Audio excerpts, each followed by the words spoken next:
So guys, today I want to share this video with you. It's from several years ago. I'm much younger, as you'll be able to see. But this is an oldie but a goodie. Several years ago, we tore out a wall in our house, an old fireplace that had an insert in it, and put a new wall up and a window seat in it. And I just wanted to share this with you because this project shows that you don't really have to know a lot if you put your mind to something. I didn't really have much experience, never did anything like this before, but I think I came out pretty good. The only thing I would do different probably is use some better windows. I went cheap on the windows. They don't seal up super good. But everything else went really well. Good old Indiana weather here, freezing cold. Again, after being 70. So hope you get something out of this.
I'm working on a project today. We just redid this living room. My wife wanted a window seat where the kids could sit up there and read and watch the weather and whatever. My wife and I decided this summer that we were going to tear out this wall. This used to be a huge brick fireplace, and it was not insulated very well, and so it always let a lot of cold air in. In fact, it would frost on the inside of the bricks. So we decided that we were going to knock that all down and build a insulated wall, and then have some windows here. There was no windows on this wall.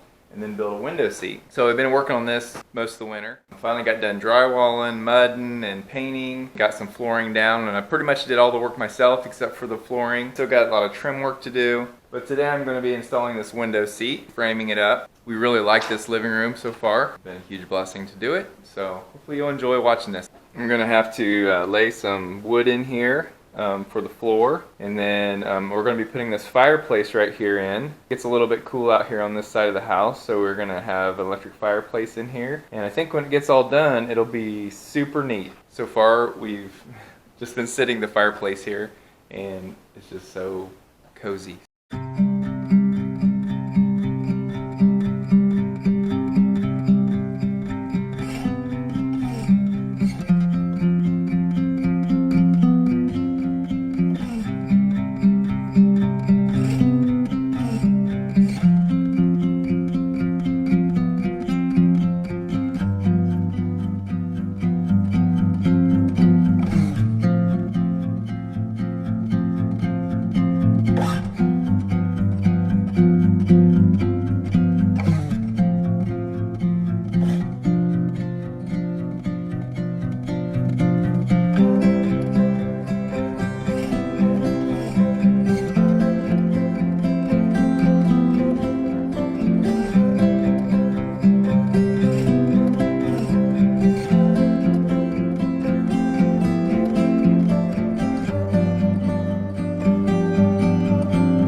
Finished product, except for we need to put a cushion on the top, but that's basically what it's gonna look like.